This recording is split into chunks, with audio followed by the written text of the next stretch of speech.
Hi, everyone.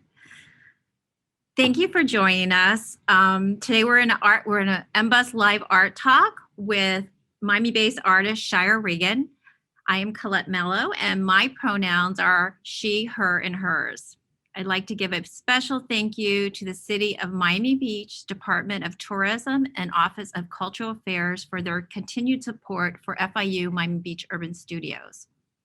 Chire Regans, also known as VantaBlack, is an art educator, artist, and activist. Chire is a Miami-based artist that uses her creative practice to address social justice issues through portraiture. Her creative practice opens conversations, has intention, and vision. Chire won the inaugural Ellie's 2020 Social Justice Award, certainly well-deserved. She is also the recipient of the Locust Project's Wavemaker Long Hauler Award. In addition, Chire was awarded the 2021 Racial Equity Art Grant from the Miami Foundation for a Greater Miami. Most recently, she participated in the Anderson Ranch residency in Colorado.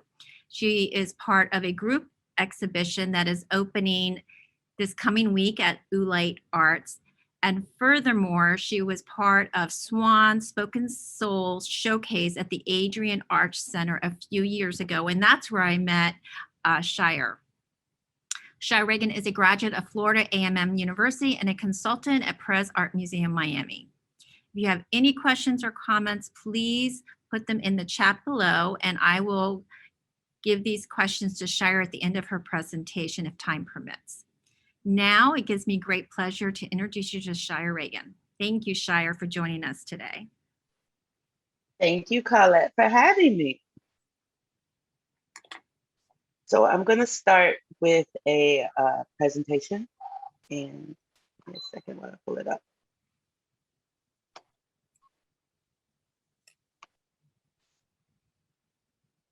Can you see? Everyone see? Yes. Okay. So usually when I talk about my work, I like to quote a person whose words help to ground me. And the words that I want to use today come from a Nigerian poet by the name of Ben Okri. And the words include, the most authentic thing about us is our capacity to create, to overcome, to endure, to transform, to love, and to be greater than our suffering.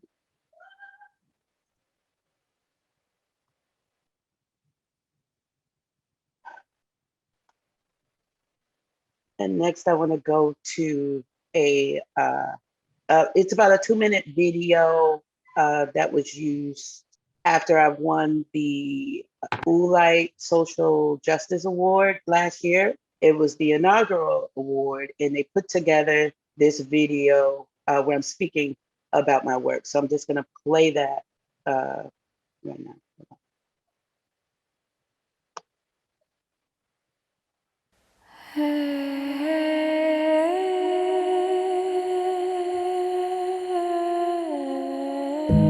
I was born an artist. I've always known that I was an artist. I always like to create. I always like to express myself. So the origin of the series of memorial portraits, it started in 2016 after the death of a 6-year-old child named King Carter. And I remember seeing a video of his father on Facebook. And I was so struck by the raw emotion in that video and the fact that this was a Black man showing that type of emotion. Once I saw that video, I remember feeling helpless, hopeless, angry, all of these things. And that very well could have been my son, shot in broad daylight. I remember asking myself, what can you do about it? So the answer to that question was, you do what you do best, you create. And so I started to create portraits. I started with King's portrait. And in the process of doing research, I came across other victims. And I posted those pieces on social media and I told their stories.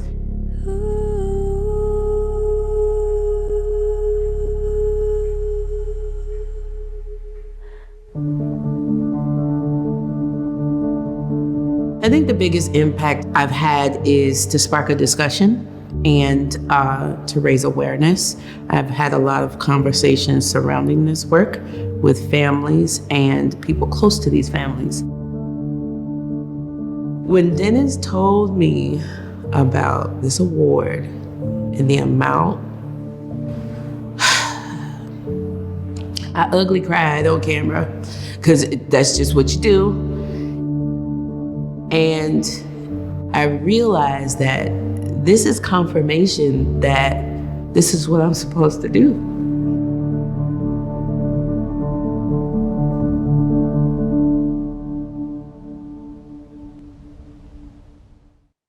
Wonderful. Congratulations. Thank you. Thank you. It's always surreal to go back to that moment.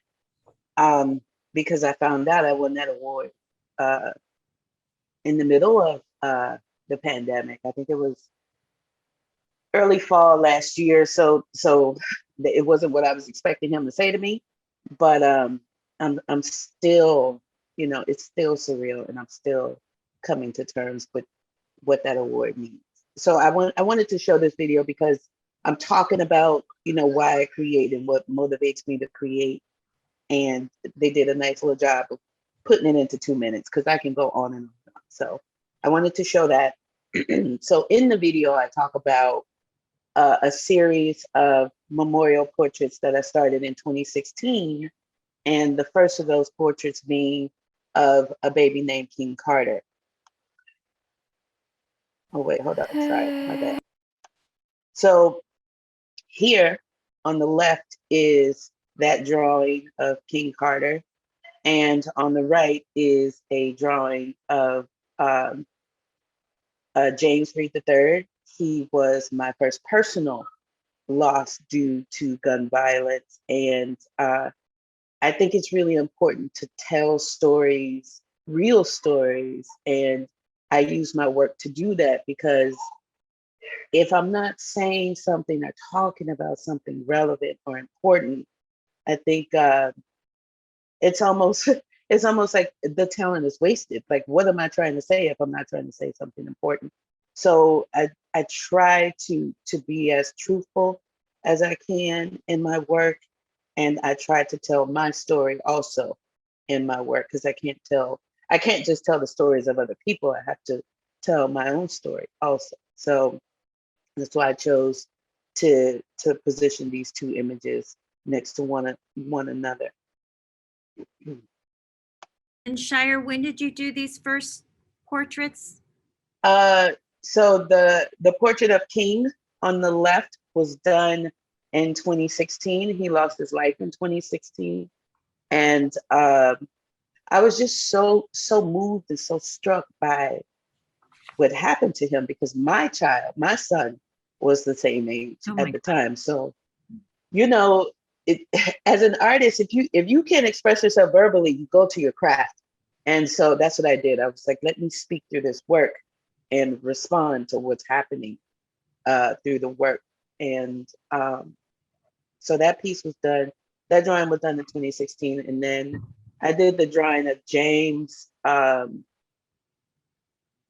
I did his drawing, what will be in 2021? I think I did his drawing in 2020 because I would talk about the experience, but to sit down and do his portrait, it was something that I had to really tap into myself to do.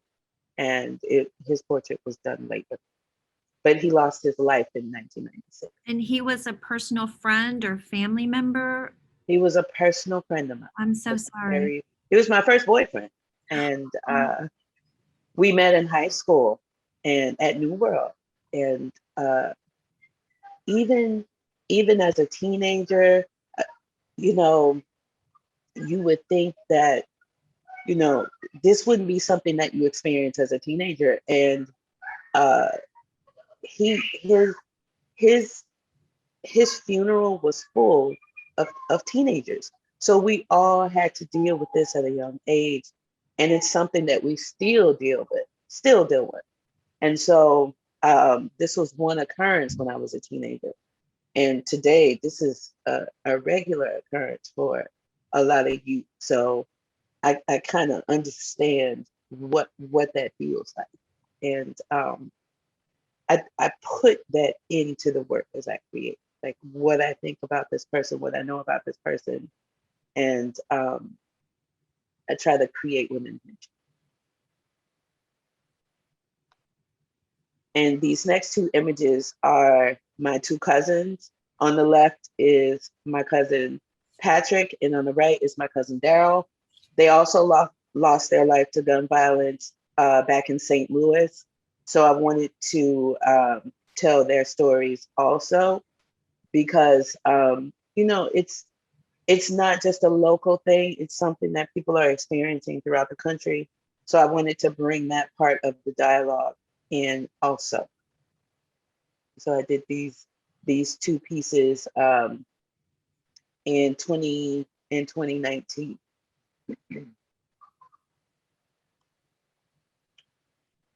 So this image here is a photograph of an exhibition I did in partnership with Commissioner, and it opened on May 20th. We had a private reception, and then it opened to the public on the 21st. It will be up at the Bakehouse Art Complex. It's been extended through Art Week. So this installation includes 100 drawings of victims of gun violence, domestic violence, and police violence. And the fabric that I use in the back is called mud cloth. And this cloth is heavily used throughout Africa, but it's native to Mali, which is in West Africa. And it is dyed using fermented clay. And they ferment the clay for about a year, and they dye hand woven fabric, and then they go in with a solvent to create these designs in the fabric. And this fabric is used as a symbol of protection, a symbol of status. So I wanted to use this as basically a line of protection for all of these individuals who are depicted here. And I chose 100 individuals to memorialize because every day in America, this is how many people are lost to gun violence. So I wanted people to understand the scope of gun violence in America. And I think I also have. Wow. These are 3 other images of the exhibition from a different angle. And so the text that's on the wall includes information about myself and the exhibition. And I also wanted people to be able to see the names of the individuals depicted here. So there is a QR code that you can scan so that you can see all 100 names that are here on the wall. And then there's another QR code that includes a list of actions that I put together, political leaders that you can contact, organizations that you can support, and information about gun violence in the United States. So those 2 codes are there, and they sit right next to the pieces. And then this 3rd image on the side is a close-up of some of the drawings. There's a lot of light that comes into the bakehouse, so the light is bouncing off of the glass in each frame. So each drawing is individually framed, and one of the individuals depicted on this wall is the son of a woman who is very dear to me. Her name is Serena, and Serena is a spoken word artist. So I asked her to come and perform at the private reception that we had for this exhibition. And after she lost her son, she incorporated those feelings into her work. And I asked her to perform a couple pieces here at the Bake House. And she did that, and she talked about her experience. And it was just good for it was good for the community to hear directly from someone impacted in that way from gun violence. And I think it was good for her also to be heard. So I wanted to give her that opportunity to tell her story. So it was a really, really special event. So if anyone is interested, the work is up, and it'll be up at the Bakehouse Art Complex in Wynwood until the first week in December. And here's another image of the exhibition. So this drawing here is actually of Serena, and I started a series of portraits back in maybe 2017 after I had an experience where I was rendered invisible in a space where I was there to be visible. And the person that shared that experience with me encouraged me to put, how I felt into my work. So this series is called The Invisible Black Woman. And I asked Black women that I know to tell me of a time when they were made to feel invisible, because I know every sister has a story of being made to feel invisible, and every sister has multiple stories. So I asked women to tell me of a time, and I did that portrait, and I would present their response to that question along with the portrait. And right before COVID hit, a series, maybe about eight or nine drawings were on display in Broward at an institution called Art Serve. And I had the drawings lined up, and the responses from each woman. And it was important for me to share those stories in that space, because it was a space dedicated to women artists.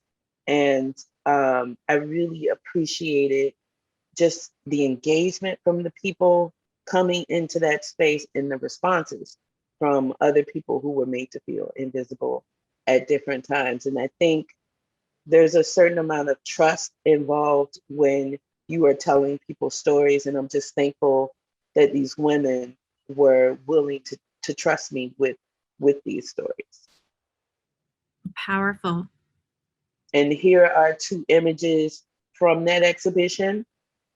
The image on the left is a view of the portraits that I included. There are 7, my bad, there's 7. And I had their responses right below the portraits. And this image on the right is a friend of mine, Todd, who's also a fellow artist, and he's taking a look at the responses, because he knows some of the women who were responding there. So I decided to capture that moment because it was really special to me.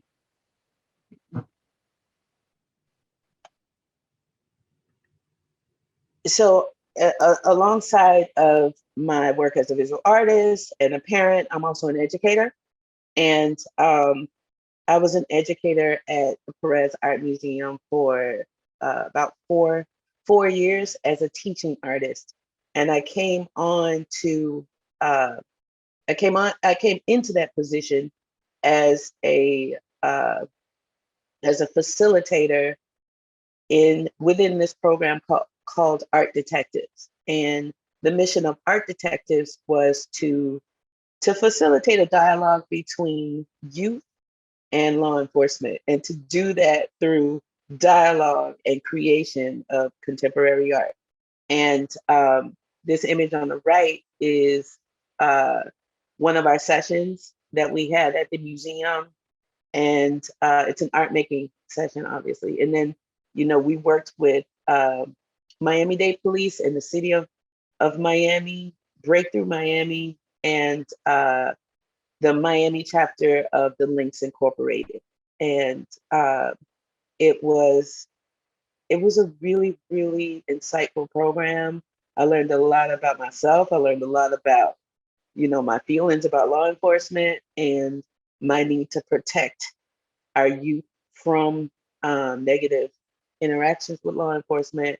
And so it was great to be able to facilitate a dialogue and to talk about something that I'm passionate about, which is art, and exposing these different groups of people to something they hadn't been exposed to before, and then having an important conversation about, okay, how you feel about the police. So it was great to be a part of that program. I was a part of that program for about 3 years. And this image on the left is of two babies that a friend of mine, she brought them to the museum, and she allowed me to take them on a tour of the Surrounded Islands exhibition at PAM that they had a couple years ago. And it was a really special moment for me and them. So part of my role at the museum was to guide students on tours through the museum, and not necessarily an information-based tour, but a tour where we were having a dialogue about what we see.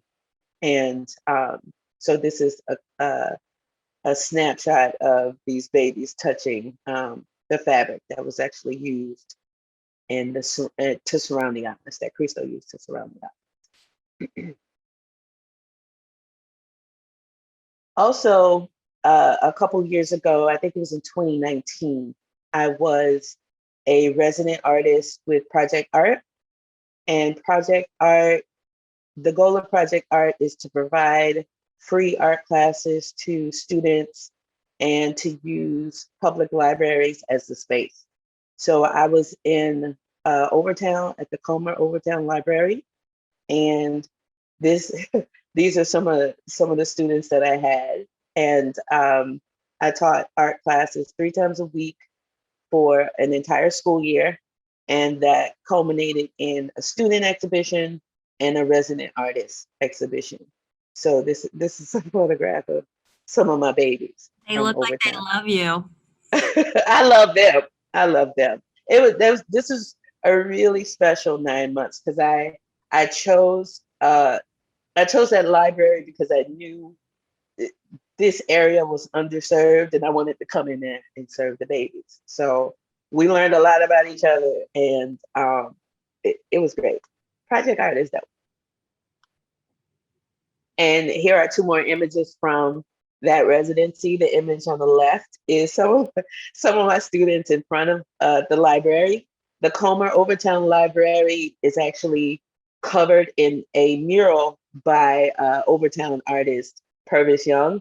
So I took the kids out and we talked about the mural, and then they wanted to take pictures in front of it. So we did that.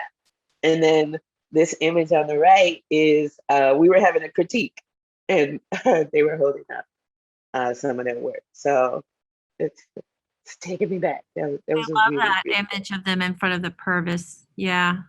Isn't it dope? Mm-hmm. And then, these babies would walk by, the library every day, because there was a community center right behind the library, and they didn't know the significance of this mural there. So it was great to, to share that with them, and just to see, for them to see themselves in that artist. That was really dope. Okay.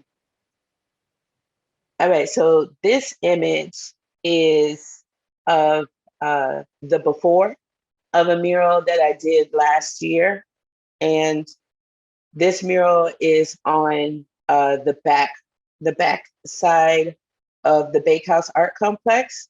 And last year, after the murder of George Floyd and the uprisings throughout the globe, there were global uprisings. I thought, I wanted to do something in response to what was happening in the community. So I decided to do a mural. And so this is the before, and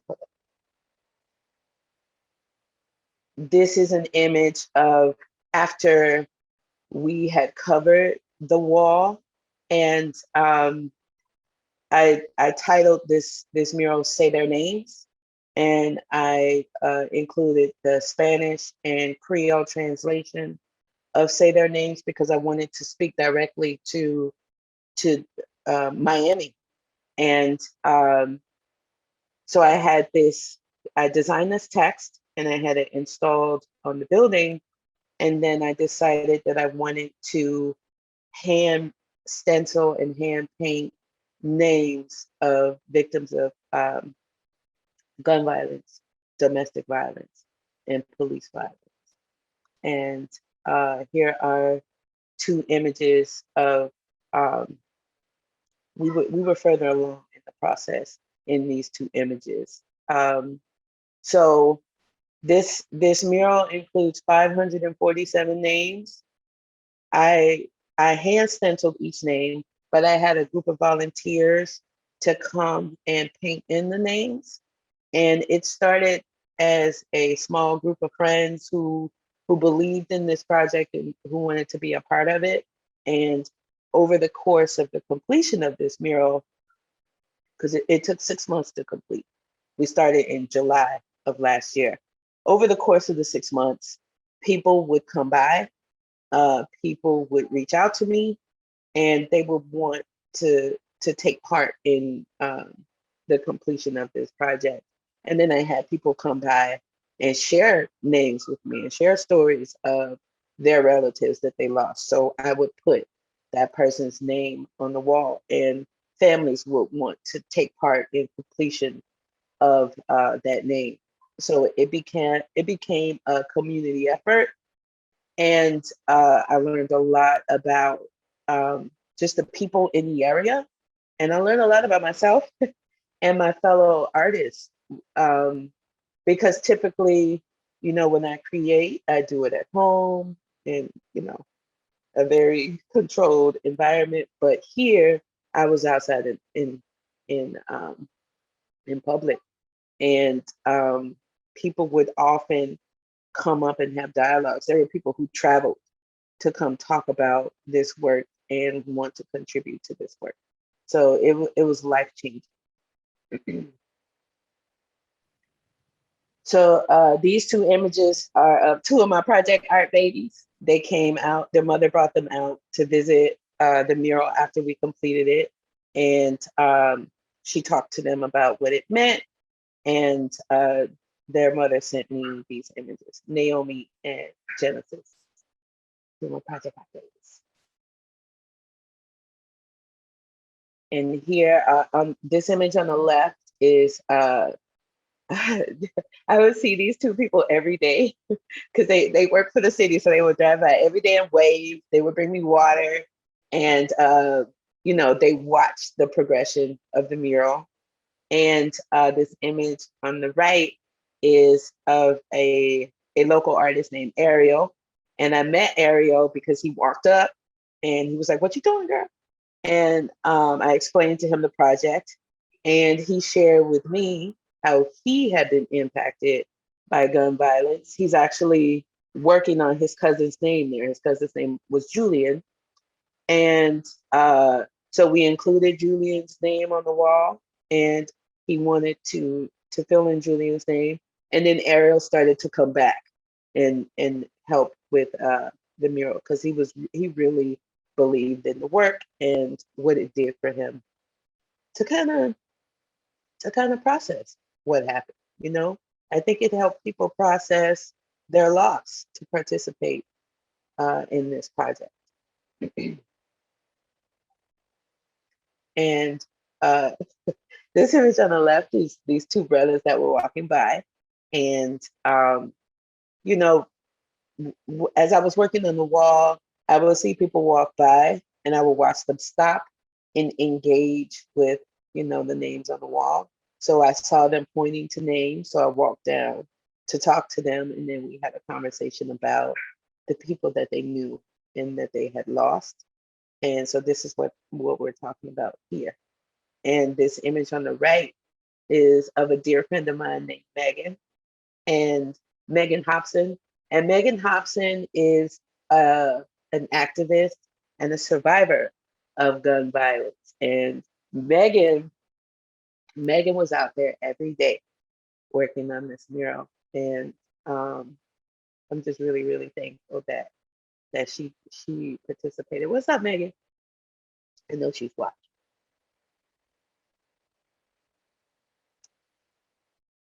This image is of a family, the Ahmad family.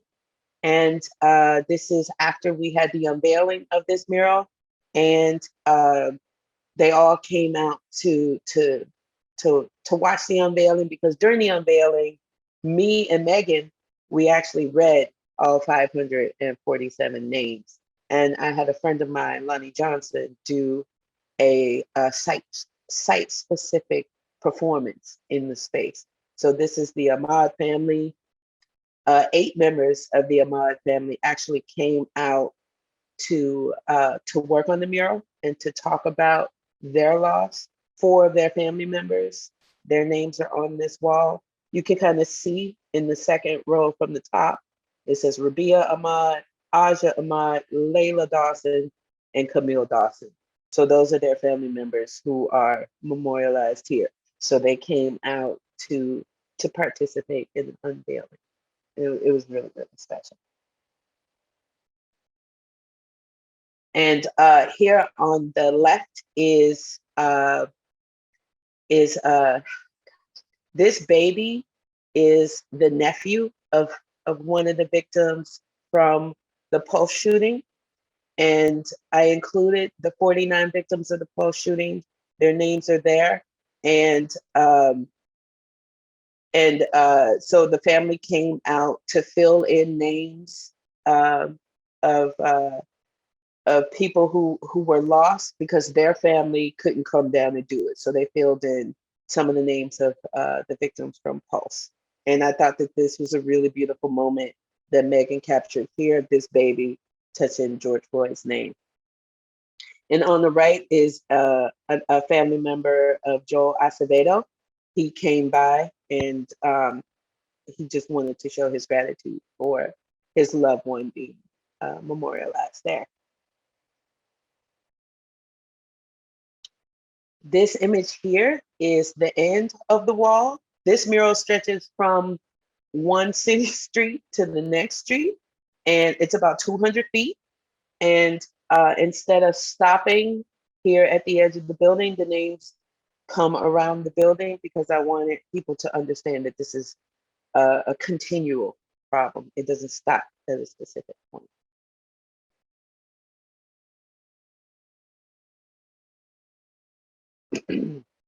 So this image here is of my studio that I had during my residency with courtesy of Ulai Arts, part of the Home and Away program. We were at Anderson Ranch in Snowmass Village, Colorado, which is about 15 minutes outside of Aspen. And here is one view of my my studio. And I have another image from a different angle. This is another image of the studio. I decided to increase scale when I was out there, and I focused on women in my family. So depicted here are 4 generations of women in my family. There's my grandmother, my mother, myself, and my daughter. So these were 4 pieces that I worked on out there. They're about 3 feet by 4 feet, mixed media.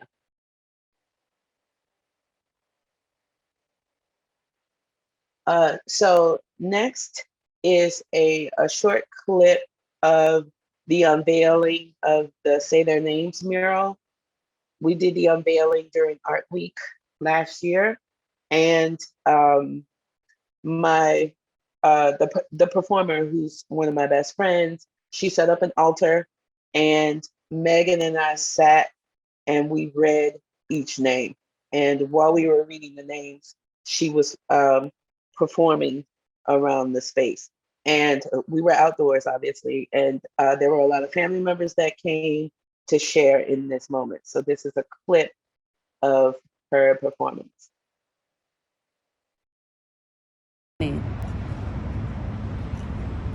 Demetrius Williams, Raymond Mills, Raymond Bishop, Fritz Severi, Andrew Johnson.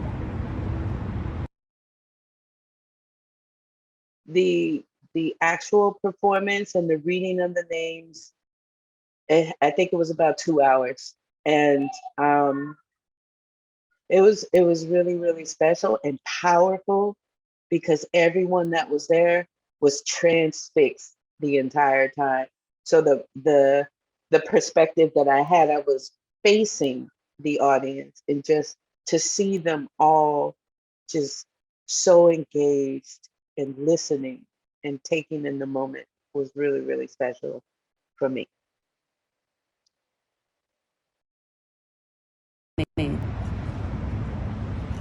My bad. Next is, this is just a short clip from the Unveiling, and this is the altar that Lonnie set up, and these are the 2 chairs that me and Megan sat in, and this is after the reading of the things. It's a really short clip.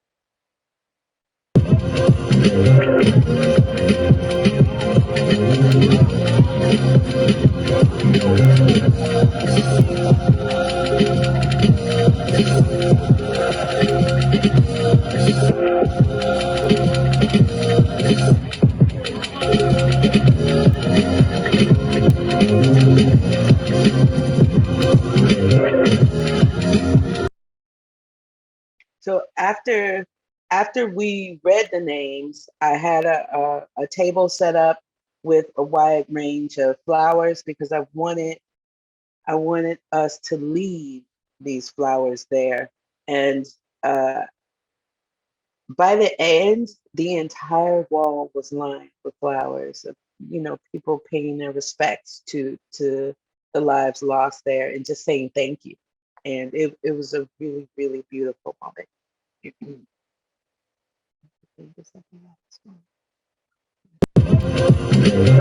think that might be the last.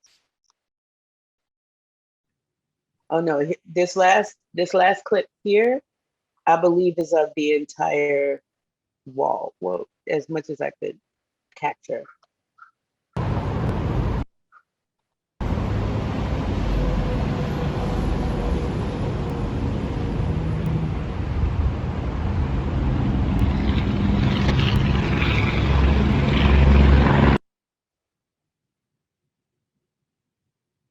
Okay, so I'm gonna stop.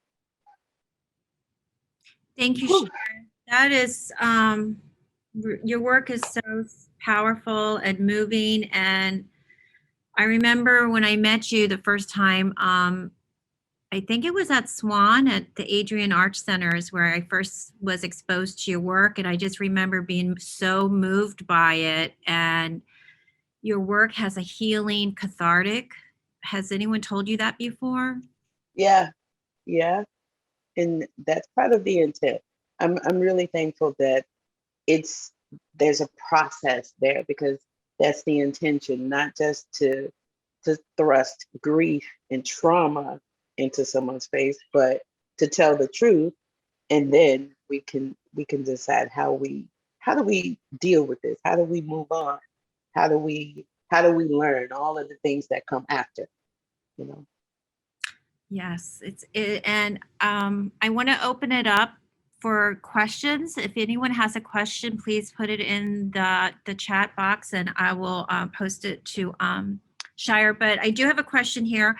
Can you discuss how your education as an artist prepared you to do such powerful community-based work? Oh, that's a good question. You asked that. So I really think my education prepared me for this because I, it specifically my college education, because I went to um, an HBCU, and I'm a graduate of Florida A&M University. And I think the environment that was created there made me the artist that I am today, because I was encouraged to talk about myself, my history. I learned about my history. I was encouraged to really engage with issues. And I think had I gone somewhere else, the environment would have been different. It would have molded me into a different type of artist.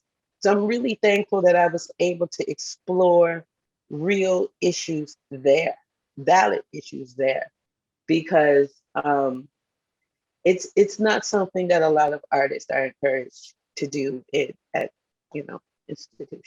So I'm really, really thankful that I had that experience, that push, that confirmation that you can talk about difficult things in your work. You don't always have to just show people what they want to see.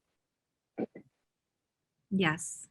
Can you talk about a little bit how, I know you mentioned you knew you were always an artist since you were a child. Can you talk about that? When did you decide, or was there ever a moment, or?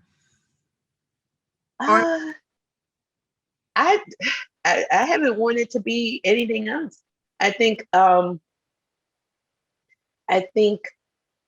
the issue was trying to deter me from being an artist. That was always, what I had to combat in my personal life. I've always wanted to create. I've always wanted to express myself. When I was younger, I had an issue. I had a difficulty with expressing myself verbally. And when I couldn't express myself verbally, I would doodle, I would write, I would just sketch. So that was how I expressed myself. So I think it was always there. And then once I once I got comfortable expressing myself verbally, I just, they work together now. And I can't see myself being anything else. I really tried to explore incorporating medicine into art. I was going to go into medical illustration, but I kind of swerved back to fine art specifically, and it's just what I've always wanted to do, and I'm just really thankful that I'm able to do it. Well, I definitely see you have this connection to, I don't know, is it art therapy? I mean, if is it for you, or is it for us, the community who's participating? You're talking to children, you're teaching children. So I definitely see. Do you want to elaborate on that a little bit? How that practice? Yeah, you know, my approach, when I engage with youth, my approach is always, I'm trying to give them what I needed when I was a kid. I try to be the instructor or the educator that I needed when I was a kid. And I tried to deliver this information in a way that it's not intimidating, or I try not to make art an obstacle. I try to make sure that it's accessible, because it should be. And I think my experience, as a young artist matriculating through the educational system is what informs how I educate. And I think the most intimidating part of what I do is engaging with youth, because I understand they're going to remember these interactions for the rest of their life. They're going to remember the instructors that they have. They're going to remember if somebody encouraged me to create or discouraged me. So it's a lot. And I always try to put myself in their shoes when I'm educating. I know you had mentioned you were working on that project at PAM with the police officers. Can you talk about that for a minute? I think that is such a great project. And I remember when I was a child, and I still am nervous around police officers, but I'm like, how wonderful it is that you were able to work with students and police officers in the community and bring that collision of them together and art. Yeah, listen, Art Detectives was an exploration of, just what I am in a space. And, the responsibility became more advocate. I had to advocate for the youth in this space because law enforcement, they don't need advocates. Just their presence. There are certain feelings that people have when they're in a space. So when we were in spaces together, I knew my responsibility is to advocate for these children, to speak for these children, because they're not going to want to speak in a space. And then to create a space where we can dialogue and I facilitate that dialogue. And then checking my own biases and fears and, how I feel about the police. So it was a lot to juggle in a space. And I learned a lot about law enforcement. I learned a lot about, what they endure every day, because there were circumstances that caused them to really, take the wall down and be vulnerable in a space. So to see that, I was like, okay, now we can get to where we need to go. And so over the course of the program, it was great to see that happen. Everybody, relaxing in a space, and then me trying to make it to make it about art, and having a conversation with law enforcement about contemporary art is a lot, but we did it, and I'm really thankful that we had the opportunity to do that in that space. I like that. I like the idea that, I'm sure there was biases all around and that you were able to break those walls down and bring them down. I think that's a wonderful program. And also the program that you do with Project Art, bringing art into the community. It's so important to expose children to art and what art can do for you. And it's, it doesn't have to be, like you said, the beautiful, pretty picture. It can be more than that. Anybody can make art. Yeah, it's so important. Yeah. And that was a common idea also, that, art is only for a specific group of people. So it's always something that I had to address when students were coming to the museum and participating in Project Art. Getting students to understand this is for you. You can have access to this. You can create. You can learn about art. It's not just for a specific group of people. So I really, really enjoy being able to educate, because I'm educating myself. Like it is a learning experience for us all. Oh, that's a really good way to look at it. Well, I have time for one more question, and so I just wanted to ask you. We have students on here today, so we have some emerging students that are part of the FIU program. So if you had one word of advice or one insightful comment that you would like to give new artists that are coming out, or student artists. Okay, new artists or student artists. I would say trust yourself. Trust in yourself, because I think oftentimes you are discouraged from going this way or going that way as a student. People want you to be the type of artist that they think you should be, but you determine the type of artist that you should be. And even with, the subject matter that I focus on, I was often discouraged from focusing on that subject matter. Once I left college and I became a professional, people were like, well, why are you talking about death? Why are you talking about this and that? Why are you talking about trauma? Because that's what I have to talk about. It's the truth.